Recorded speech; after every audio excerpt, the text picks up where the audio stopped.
Welcome back to your newest favorite podcast, Beards and Bitcoins, where bitboy and jchains get together each week to talk about crypto and things happening in the community.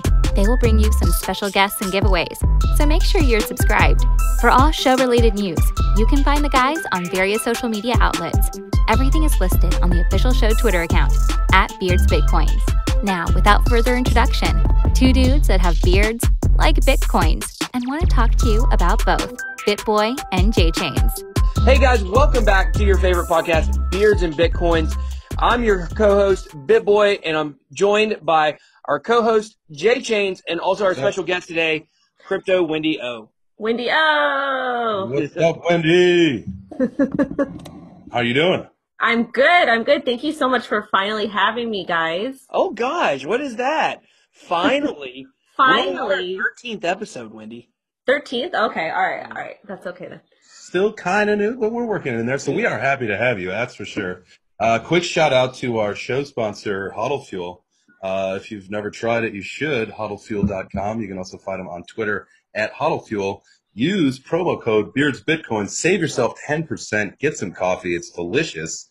I think we got an award for last week. There was the Christmas meme thing or a Twitter contest. There was one that came out today. It was pretty funny from some guy. I think his name was Boss Ross, something about some joke about fiat.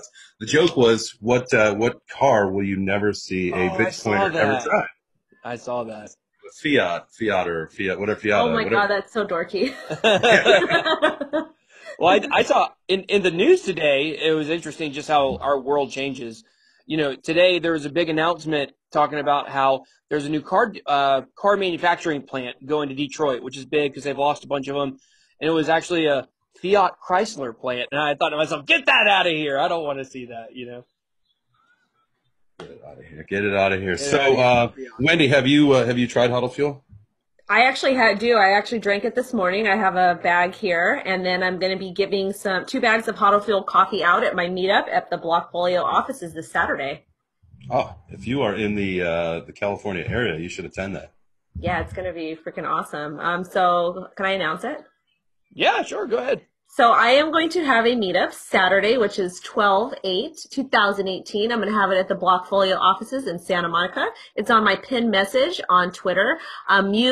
Monetary unit is going to be airdropped. Well, I'm going to be airdropping 800 coins, or 500 coins, but it's an $8 value to the first 30 guests. Flex One, a hardware wallet, they're going to be there. They're going to give away 1 hardware wallet. It's a value of $225. Everpedia is going to be there. They're giving away T-shirts, and I'm going to give away some Hodl Fuel coffee. Well, I have a bone to pick with Everpedia. Okay. They came out with their 30 under 30 list. And Wendy was on it, and Crypto Breakfast was on it, and Shil Nye was on it, who will be on our show next week. So 3 of our guests on the podcast, and I was not included. I'm very upset about that. I'll tell him. I'll tell Larry. I'll be like, Larry, gosh darn it. Well, I mean, it may have something to do with the fact I'm 36, but that is totally beside the point. I feel like, just by my face, I look much younger, I think. So they should have thrown me in there. But You got a good skin, dear. Thank you so much. I appreciate that. He moisturizes, I'm sure. I do. Do you use your wife's oil of Olay? I use everything. I use her shampoo. I use the whole 9 yards, Aww. So, yeah. Well, cool. Well, so we've got a meme contest going right now. We're giving out a bag of Hodl Fuel. Are we going to do a contest this week, jchains? Yeah, I think that we should just check our Twitter account when we post this episode. It'll be the tweet following. We'll do the contest tweet, so be on the lookout for that. It'll drop tomorrow or Thursday if you're listening to this. It'll be the day that you're listening to us. So look on Twitter Thursday. Awesome. Well, cool. Well, it is that time of the show where we do Twitter shout-outs, which are brought to you by Crypto Movement, crypto apparel for the crypto enthusiasts. You can find them at Crypto MVMT, at Crypto Movement, also on the web at the web www.crypto-movement.com. So it's time for the Twitter shout-out where we shout out people on Twitter that we think are doing big things. Who you got this week, jchains? I'm going to give a shout-out to my man Eljaboom. You can find him at Eljaboom, ELJABOOM. on Twitter. He is doing the Santa Boom 100,000 token, 500,000 token giveaway for Christmas. So check him out on Twitter. Go ahead and see what he's got going on. You know, he's always got some funny things to say. I know that him and McAfee, they communicate a lot. So there's a lot of interesting things that go on between those two. No, interesting. A lot of funny conversations. McAfee making or McAfee, as I like to call him by his real name. Yes. McAfee making big waves this week with some comments he's had about the SEC that I thought were very interesting. Not sure. He's going strong, man. I mean, he talked a little bit about it when he was on the show with us, but he's going strong right now. But anyhow, what's up, Elja? Hope all's well, my man. What about you?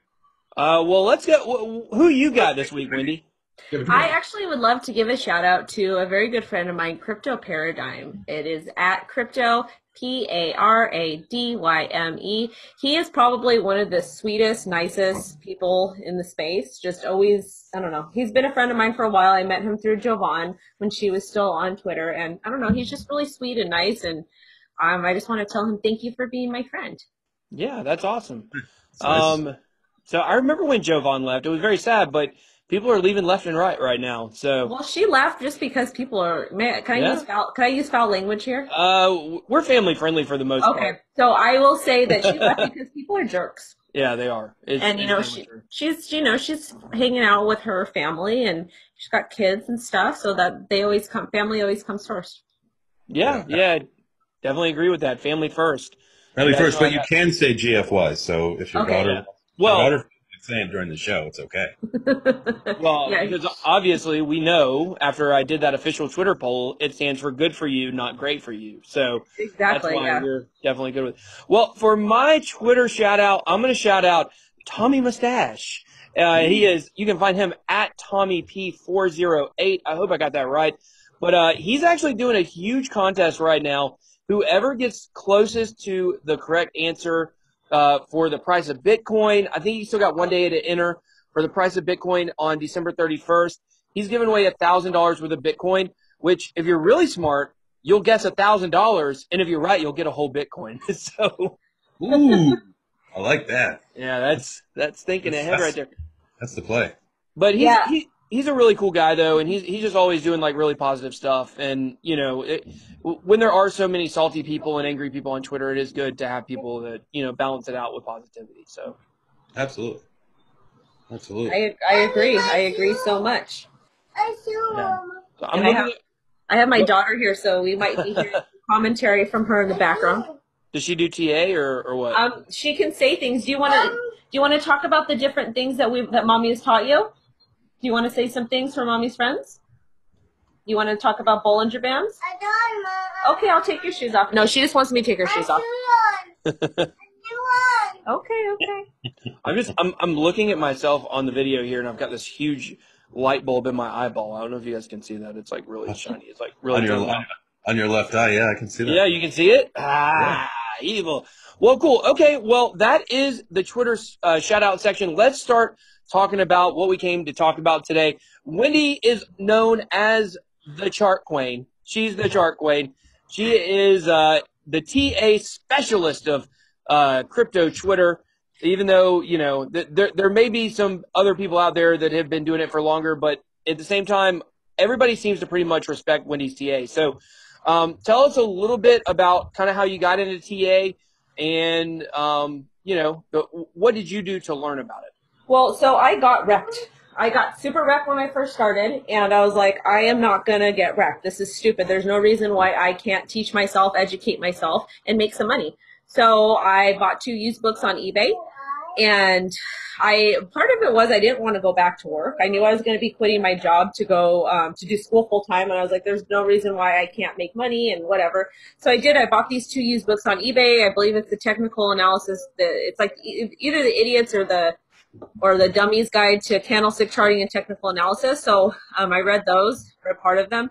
Then I started charting every day, Bitcoin every day, and then I started posting my content. People liked it, and I just started making a little bit of money trading, and that's what I did. Yeah, that's awesome.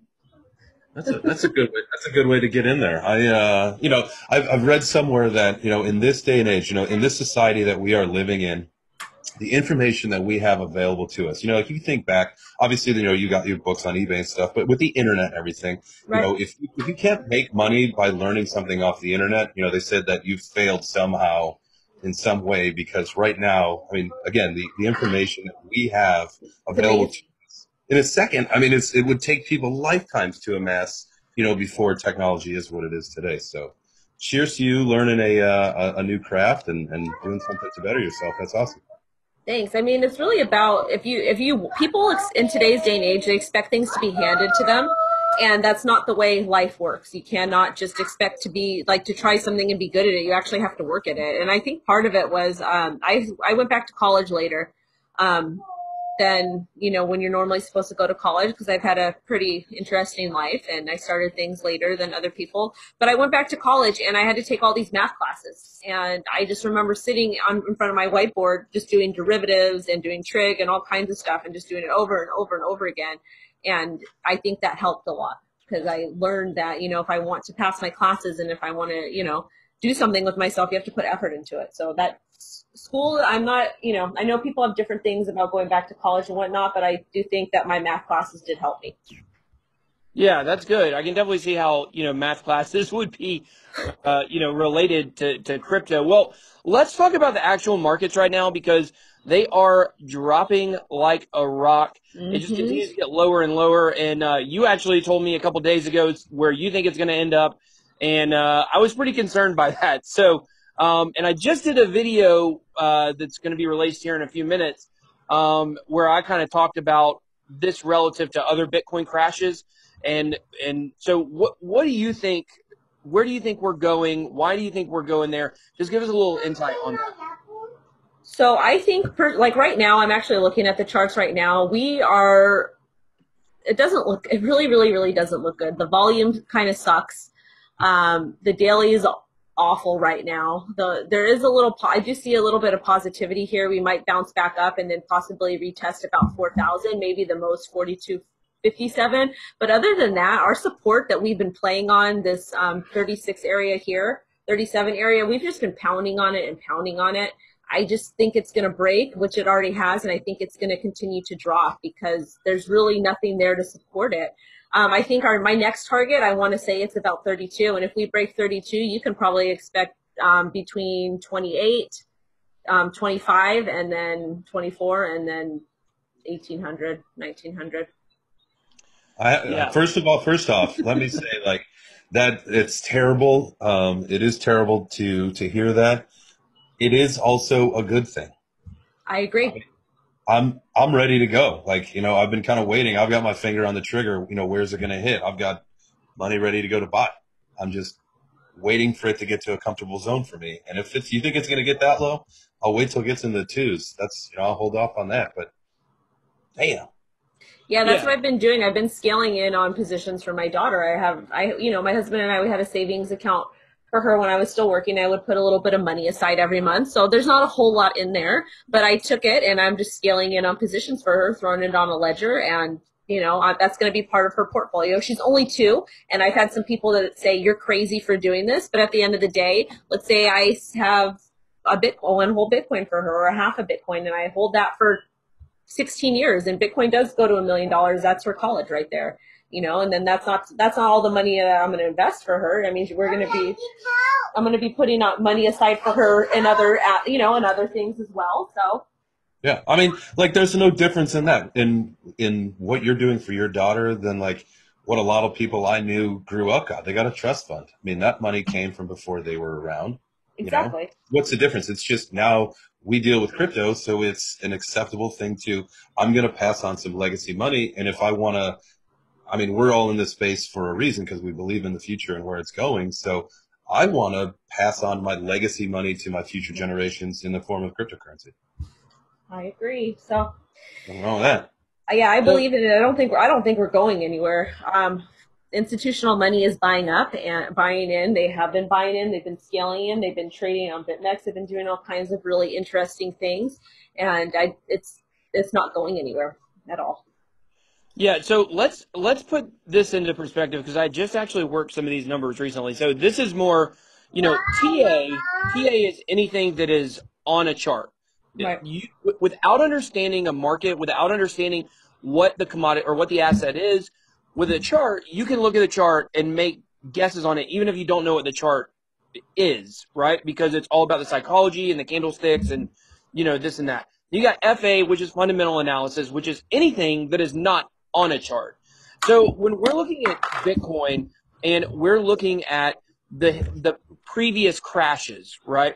So the previous crashes, the biggest one ever was 87%. That's when Bitcoin went from about 1160 down to about $200, somewhere around that range.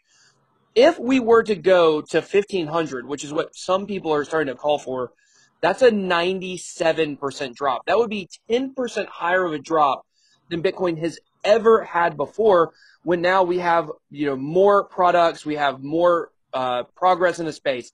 So for me, when I'm looking at this and I'm trying to figure out, okay, where could we realistically go?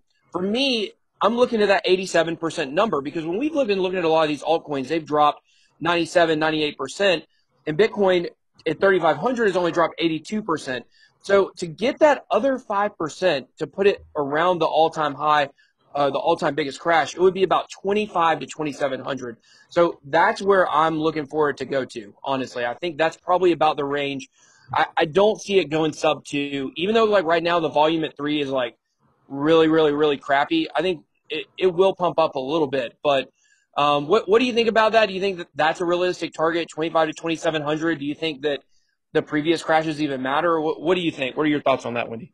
I think that those are important to look at. History is extremely important, and that's why TA is really awesome, is because TA and looking at these charts, you can essentially go back and you can see all these corrections and whatnot. I'm looking at the chart right now, and I have the area 24,441 marked as an important level for me of support. So I do think that is 2,400. 2,441. That's a very important support area for me. So you can even say 25, because I'm zoomed out really far. But my shoe. Oh, honey, your shoe. I'll fix it. So I mean, that is realistic, but also too, the reason why they're saying, like, I'm seeing a lot of people saying 2,000 as well, but then also you do have to take into consideration, and this is why looking at the charts are so important, because you see all these wicks. All these wicks here are basically emotions. They're people that are buying and selling, and they don't know what to do, and all this, all this stuff is happening. So you do need to, like, when I'm trading and when I'm looking at the charts, I take into consideration the wicks, and that's where I draw a lot of my support and resistance boxes, and I encompass those areas, because those are areas that price can potentially drop down through to. So there's that as well. And I mean, I like what BitBoy's saying, and I like that you're using fundamentals, because I was talking to someone and they're like, you can't use fundamentals with Bitcoin, and you definitely can. There's mining, and there's a hash rate, and there's ETFs, there's back, and there's all these different things, and traditional finance coming in. So you definitely can use fundamentals as well, I believe. I mean, there's a saying, right? History repeats itself. I mean, this is a proven model. Yeah. Granted, Bitcoin is a kind of a new exploratory thing, but history repeats itself. That's something we know as human beings. So maybe that's a smart way to go on it. Another thing too is, you want to talk about history, there was like anytime there's been some kind of currency, like when I say currency, I'm talking about like gold and silver and tulips, all kinds of, shells, even shells, if you go all the way back to, caveman days or whatever. There's anything that you can exchange that other people think is valuable, it's going to stay. It's not going to go. It's not going to go anywhere. And I think with Bitcoin, I think our society, we've evolved so much, and we're so reliant on tech. Bitcoin is tech. If you break it down, any way you break it down, it's technology. I mean, the future is technology. There's no doubt about it. Yeah, I mean, we rely on smartphones. I'm talking and I'm looking at you guys via technology. I see your beautiful, your studios. All I thought you were gonna say face. Oh. Your beautiful beards. But no, I see. We're so heavily reliant on technology. So why not move over to a digital currency and get rid of credit cards and get rid of look at checks, for example. That's so crazy, isn't it? That people still write checks. Who writes checks? Well, my husband still writes checks. I have to. There's a bill that I have, and I have to pay it with a check. It's the most annoying thing in the universe. My husband is that way. If we can't sign up for auto pay, he will write a check. So, and it's another thing I want to bring up too, is if you look maybe, I don't know, when did credit cards first come out? Like the mid 80s? Yeah, like 70s, 80s, something like that. if you look back, the people that are, there's still people that are writing checks, but there are certain age like there's a certain age group, and those were the people that were like adults writing checks when credit cards came and took over, you know, whatever. And they're the older generation, and I think the newer, Matt, we're going to really see mass adoption with the younger generation, like people that are our kids' age, and I think that's really when it's going to fully take effect in the next like 20 years from now, because they're going to be using it, they're going to be reliant on it. You know what? I think the Cash App, and there's a couple apps that are kind of very similar to it, right? But to me, the Cash App has made it so easy. I think, and I've read that, you know, one thing that they're coming up with and they'll have soon is you'll have a wallet address. So you can either send to or do whatever you need to do or send from like an exterior address to your Cash App wallet. You can cash out in cash, and then you use your card, however it works. But I think that's like one crazy close step to mass adoption, because I can take money from my checking account and buy Bitcoin within 30 seconds. You know, it's easy. Finally, it's easy. Now I just need all I need to be able to do is send stuff from outside, you know, from other wallets or exchanges or whatever I have, so that I can just swipe a card in the store and I'm, you know, basically spending Bitcoin to do it. Well, does Cool Wallet, don't they allow you to do that with their card? Or I have not tried it. I don't know. To do what now exactly? Can you bring your Cool Wallet into a grocery store and buy groceries with it, or is that something else? No. I think. If they accepted, you know, cryptocurrency, you could. Oh, okay. Okay. No. So you're thinking of crypto.com. Okay. Is there a card? Monaco. Yeah, they're the Monaco. one. Okay, yeah, because is there? I was like, is there a card that allows you to that transfers it to whatever? But there are some. I'm sore about that. I'm still like number 79,000 on the list for Monaco, which is what you said, crypto.com. But they're not here in the States yet. Like there's whatever they do isn't allowed here yet. So it's all over. Not there. They're working on it, and it won't be long before it is. But right now, I mean, there are options. There's BitPay. You know, but some people don't like it because, you know, I think they take a percentage or whatever. But there are ways to do it. I know Andy from the Coin Boys, you know, always wagging that finger, preaching adoption. I know that he used BitPay for a long time. He paid his down payment for his car that he had before it got wrecked, not REKT, in real life wreck. Yeah. So he paid for that with crypto. So there are ways you can do it. I think, you know, right now, the amount of places where you can spend crypto at is decreasing because, you know, like if you were thinking about accepting it last year and then this year you would look, and if you did accept it, now you're down 80, 90%, then, you know, where is the, you know, motivation? Yeah, think about those. Go ahead. Liv, I'm so rude. I always interrupt all the time because my brain goes so fast. I have all these thoughts all the time. But how do you guys feel about people using instead of using like Western Union and MoneyGram? How do you guys see people being able to send cryptocurrencies opposed to that? Do you have any opinion on that? Oh no, I'm all for it. My buddy and I use an app, LNDR Lender, and it's like the Venmo for crypto, where you can. I mean, it's like that same kind of thing. I'm all for it. Like, I would love to live in a barter and crypto society. But you're also kind of a hippie. I'm not a hippie. Come on, man. You're a little bit of a hippie. Maybe I used to be, maybe. Oh, Lord. Here it comes. Yeah, I think it'd be cool. I always told the story a few times, I think. I don't know if I've told it on the podcast, but, you know, Jacob Canfield, my buddy from Signal Profits and I Love Crypto.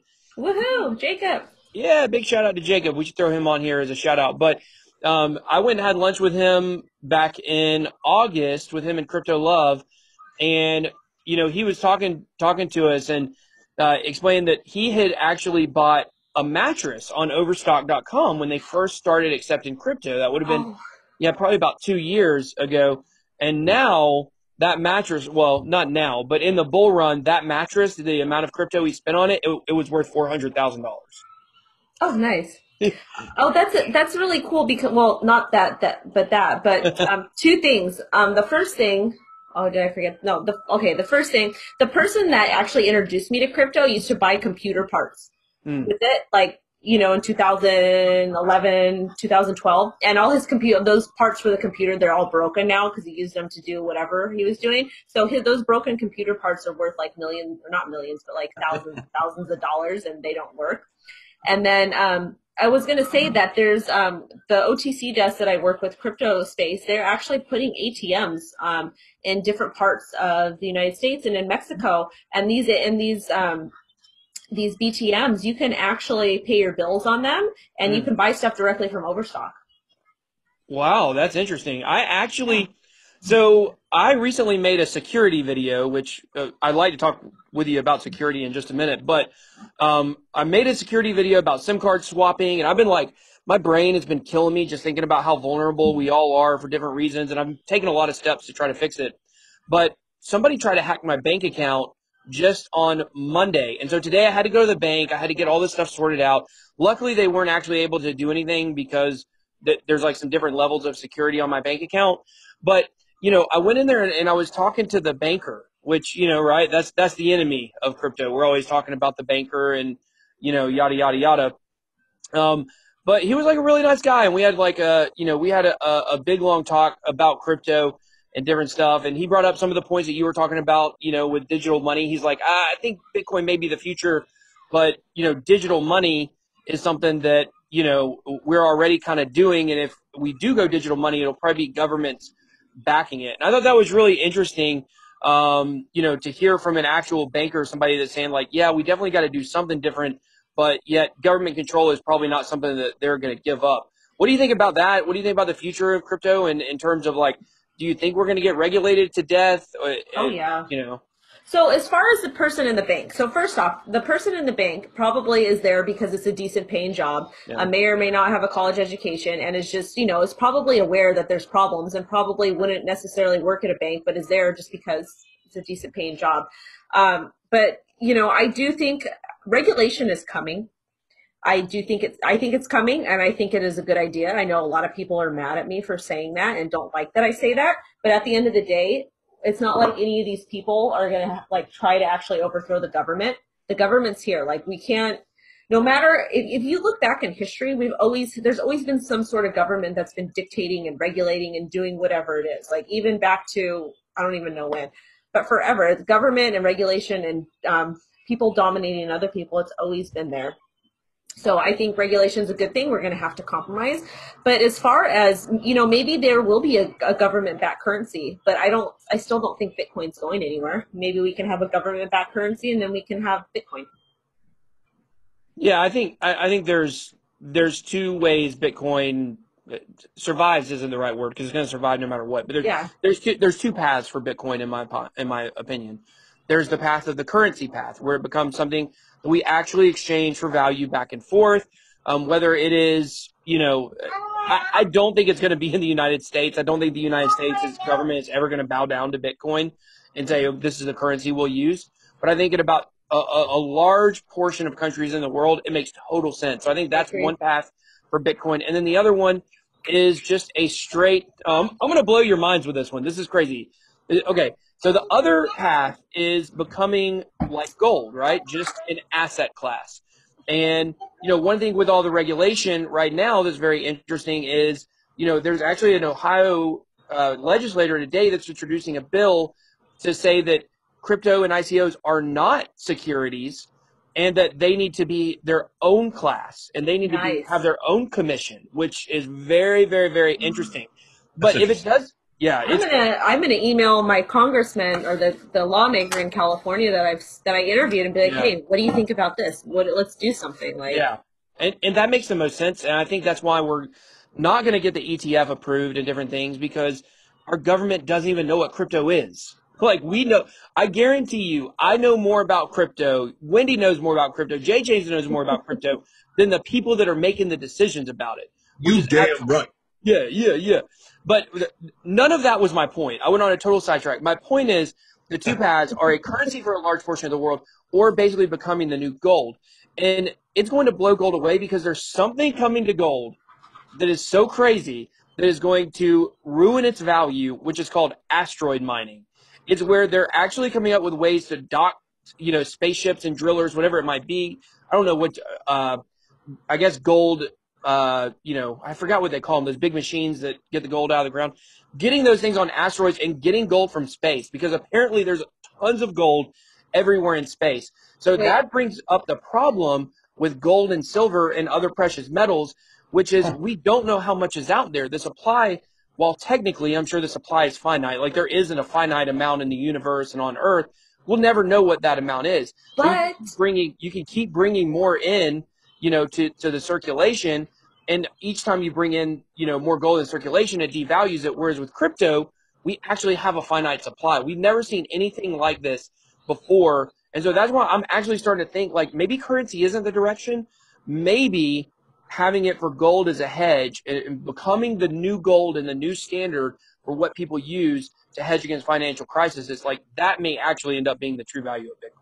I totally agree with you that Bitcoin is going to be essentially, I think there's going to be another cryptocurrency that we're going to use. People are not going to spend Bitcoin. I just don't see it happening because of the value, because people are going to want to hold on to it. I think there's going to be, whether it be Ethereum or Litecoin or a brand new one, I think there's going to be another currency that's going to be it's going to be different. But I think a lot of people are going to hold on to their Bitcoin. And that what you're talking about with gold, they're actually in the diamond industry. People that mine the diamonds, they actually, they kind of limit the supply. Like they'll mine a bunch of diamonds and then they will hold on to it and kind of release it so that there's not too many out there. So that's what so I know you're talking about the asteroids and all that stuff, bringing gold and whatever, but the gold industry, the people that are running that industry, I'm sure it's like one or two people. They're not stupid. They're probably going to hold on to it and then release a certain amount. Yeah, I just know it's crazy and we've never seen anything like it, and I think it's going to be really cool. And I think, like look at the $400,000 mattress story. Like that's why people don't want to spend it. So exactly. I think that's definitely, a good thought on that. So let's talk about security. That's something I definitely want to talk to you about. So my mind has been absolutely blown this week. I made a video about it.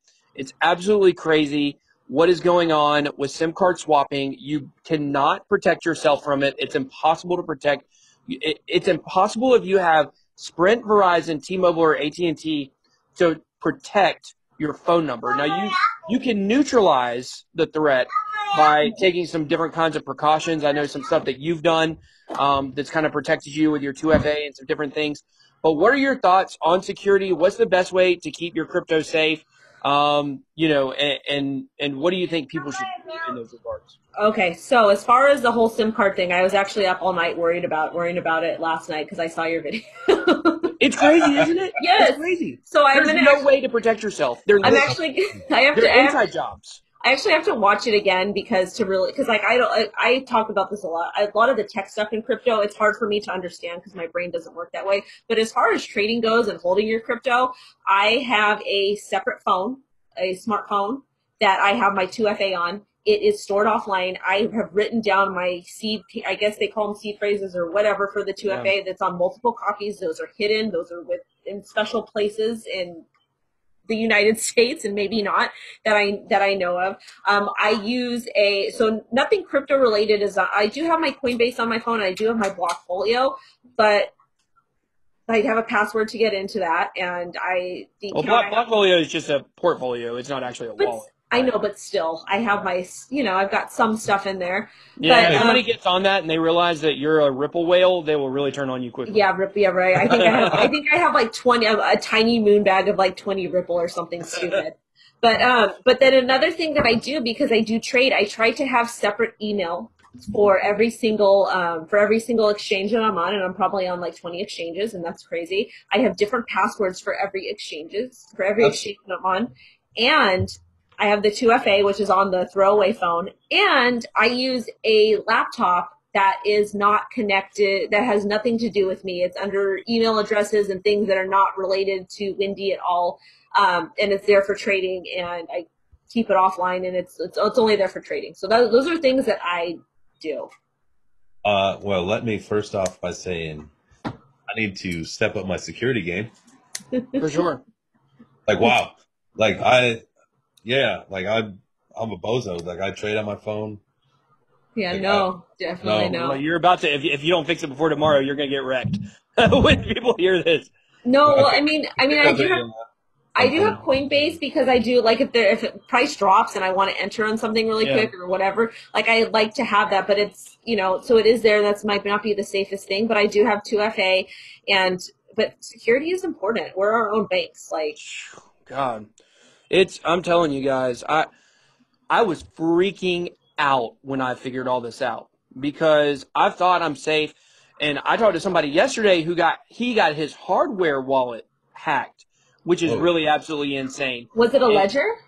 No, it was a Trezor, but the whole thing was the long and the short of it is his seed phrase was stored somewhere on his computer, and so it in a file that he had that was stored in his cloud or whatever, and when you can't do that. He got SIM card swapped and somebody found it. They found it in 10 seconds, basically. Or, they say it takes only about 10 to 15 minutes for these people to totally wreck you, So, yeah, it's crazy. I have two desktops also. I have a crypto desktop and I have a regular desktop. And the crypto desktop is in a closet and has, it has a couple fun things on there.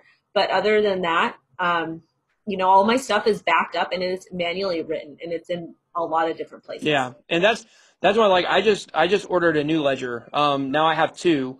I ordered one last week and I just ordered another one.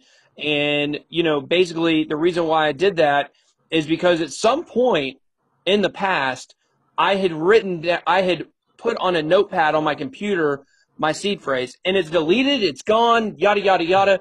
But, they say nothing is ever really truly deleted off your computer. Somebody can always find it and pull it up.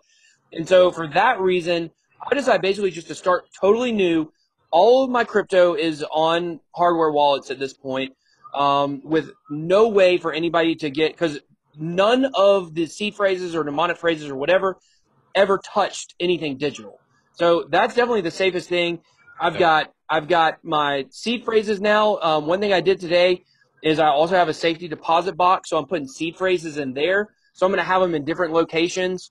I wanted to talk about that because that's something we talked about on Twitter the other day. Was okay. So now that you start to have these safe spots, the safe zones for your really important information, like your seed phrases, like your hardware wallet, like a computer or whatever. Do you trust a bank and put it in the safety deposit box? Do you bury it somewhere in the world? Do you get a safe and put it in your house under lock and key? What's the smartest thing to do? I think the safe is dangerous. I think it's dangerous. I'll just say it like this. I think it's dangerous to keep your crypto where you sleep. That's what I'm going to say. I think it's dangerous and people get an idea. I've got mine spread out now and it's not where I'm at, but I know the places where it is are very safe because there was just a story about a man in South Africa. Now his biggest mistake was accepting a friend request on Facebook from somebody he didn't know, but he got beaten and put into a coma. And, eventually if you're close to where your crypto is and somebody's trying to torture you for it, then you're going to give it up, but if it's in a different place, like if a seed phrase is in a safety deposit box, for instance, that's in the bank and you have to go in there physically, then that will make it where those people don't want to do that to you, And so that's why I think it's really, I don't mind telling people like my crypto is not here where I'm at. Like I want you to know it's not here. So if somebody ever does want to rob me or whatever, then there's going to be a lot of steps that person's going to have to go through. And there's a lot richer people out there that you can rob. Another thing too, though, is something that we talk about over crypto space is we talk about security a lot, but we talk about having throwaway ledgers. We have talked about having ledgers, like dummy ledgers that have a little bit of, Bitcoin on there and be like, hey, this is all I have. So, if somebody that's interesting. comes to my house, then they may or may not, there's going to be a couple different options for them because, I have things and my ledger may or may not be here. So, and then I might have stuff on other hardware wallets as well. So it's good to have a backup. I agree. Yeah, I've got about 8 hardware wallets. Jesus. But most of them are from reviews. So yeah, I have about 4, I think. So yeah. It's just rocking this one ledger. Well, the thing about the ledger is it can't hold that much. Yeah. Yeah, it can't hold. Well, it can hold any amount, but if you've never used a ledger before, because I had not until I got mine last week, you know, you can only add so many coins to it. Right. Like, I think, and it depends that, like, if you add Bitcoin and Ethereum, then it can't hold much else after that. But if you add like a lot of smaller ones, like Tron or, you know, Stellar or anything like that, it can hold like maybe 4 or 5 of them.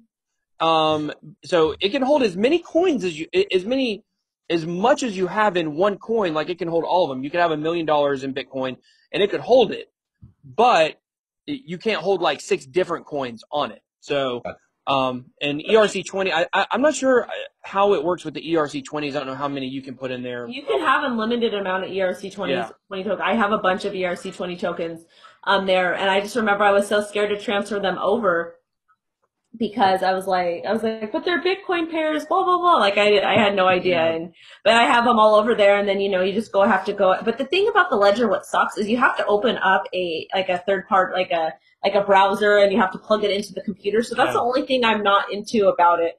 I actually reviewed another hardware. I did a review for a hardware wallet, and it was completely mobile on the phone, and everything directly goes through. It was for Flex One. Everything directly goes through the mobile wallet or through the mobile wallet, and you don't have to plug it in.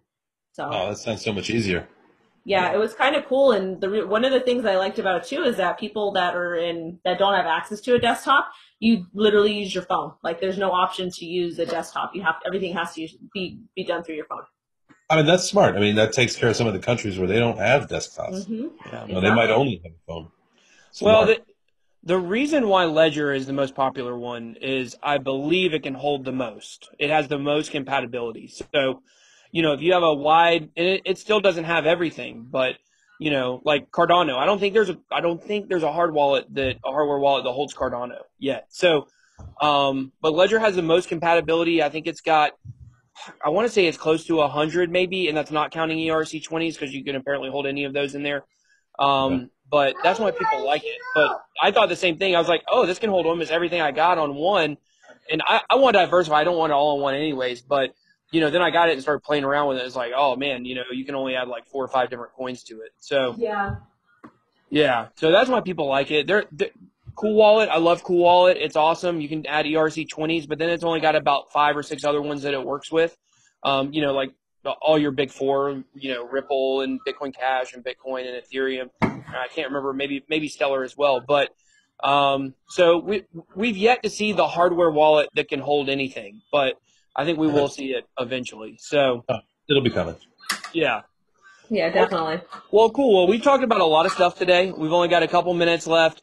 Wendy, do you have any final thoughts on anything we've talked about or anything you want to get out? Make sure you also share, you know, where people can find you at. Oh yeah, make sure you guys subscribe to my YouTube channel. I'm not as fancy as BitBoy. I do a lot of like sponsored reviews, regular reviews, interviews. I occasionally have fun people on, like lawmakers and attorneys, and trying to get Shooter Jennings on soon. Oh, wow. Make sure you guys subscribe to my YouTube channel. Follow me on Twitter if you want. I do charts and all kinds of fun stuff. I also do TA on YouTube, so that's where y'all can find me. Awesome. What about you, jchains? You got any final thoughts for the show today? Keep it safe, man. Holy moly. I learned some things about not being protected. So have you watched my video? I did not. Twice. Watch it 4 times. Anyone who has not watched my video on SIM card swapping, you need to go watch that video. It will change the way that you think about your security, I promise. I will watch that tonight because I'm like petrified of like the habits that I have. Like, I want the easiest thing possible. Yeah, I mean, I was always the same way. And clearly it's not safe. Well, here's just a little teaser for everybody.